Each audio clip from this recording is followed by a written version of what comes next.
Let's come back to silence for a moment, because silence, especially in men, is often mistaken for strength. When John Wick stares into the distance after losing everything, we see composure, control.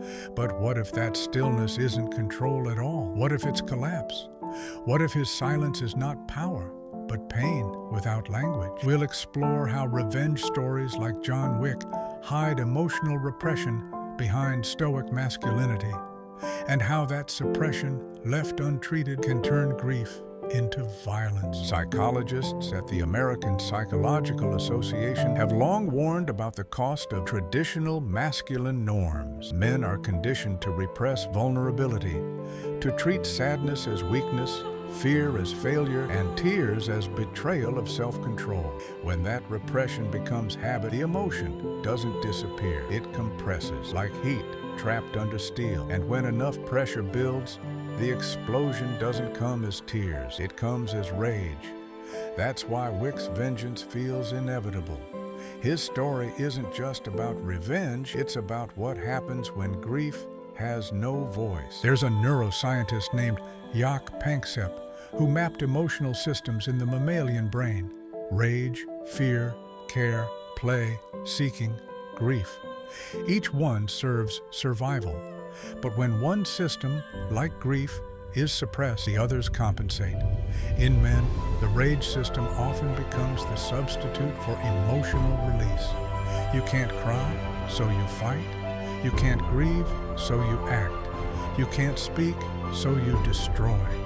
It's a survival adaptation that becomes a self-destruction loop. Wick's killing spree, at a neurological level, is grief translated through the only emotion he's been allowed to express. In the beginning, Wick loses his wife, his one emotional tether, and receives a final gift, a puppy, a symbol of unconditional love.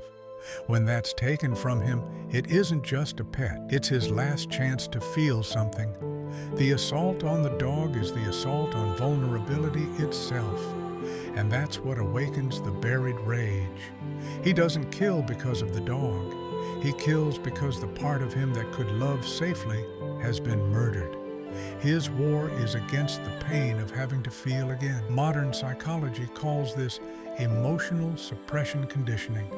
From a young age, many boys are rewarded for stoicism and punished for sensitivity. Man up, don't cry, be strong. But what they learn isn't strength, it's emotional amputation.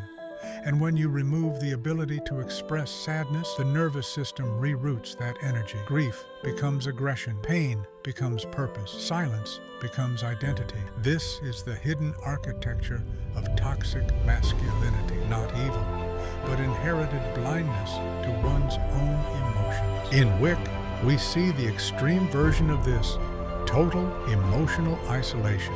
No dialogue, no comfort, just endurance. It's the masculine myth perfected: control, precision, silence. But psychologically, his stillness is the numbness of trauma. He doesn't feel peace. He's disconnected from it. And that's why the violence never ends. When the inner wound goes unacknowledged, revenge becomes therapy and pain becomes proof of being alive. Dr. Ronald Levant, who helped shape the APA's guidelines for men's psychology, calls this normative male alexithymia, the inability to name or articulate emotion. In that state, the body becomes the voice. The man who can't say "I'm hurt" punches a wall. The man who can't cry drinks, works, fights, or isolates.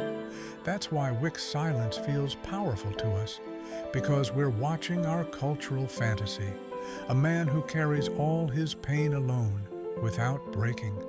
But that fantasy, in reality, is what breaks men. In interviews with trauma therapists, one phrase comes up repeatedly: what can't be expressed is acted out. When emotion is forbidden, the body finds another outlet. For Wick, it's bullets. For others, it might be addiction, anger, workaholism, or withdrawal. The common denominator is avoidance, an attempt to escape vulnerability through control. But the paradox is that control amplifies isolation. The more stoic he becomes, the more unreachable he feels. The stronger he looks, the lonelier he becomes. You can see the same pattern in other revenge narratives: Gladiator, Batman, The Punisher.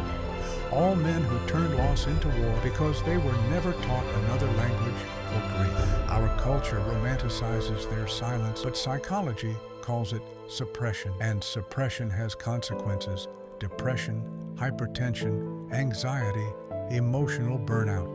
Revenge feels productive in the short term because it replaces helplessness with movement. But movement without healing is just repetition. It's the illusion of strength masking the reality of collapse. So how do we break this cycle? The answer isn't to make men less strong, but to redefine what strength means. True strength is presence.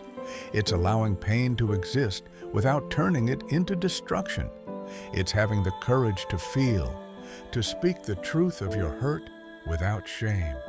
As Tara Brach says, recognize, allow, investigate, nurture rain, not to drown in the emotion, but to finally let it rain instead of burn. If John Wick's silence could speak, it might say, I'm tired, not of fighting, but of not being allowed to stop. And maybe that's the real message of these revenge stories, not glorifying endurance, but warning us what happens when emotion is exiled from masculinity. Because what the world calls strength might just be suffering with good posture. If this reflection resonated with you, subscribe for where we explore how films expose the mind and how awareness can heal what violence hides. This was A Mask of Strength, how John Wick exposes toxic masculinity and repressed emotion. Because silence isn't strength, it's just the sound of a heart waiting to be heard.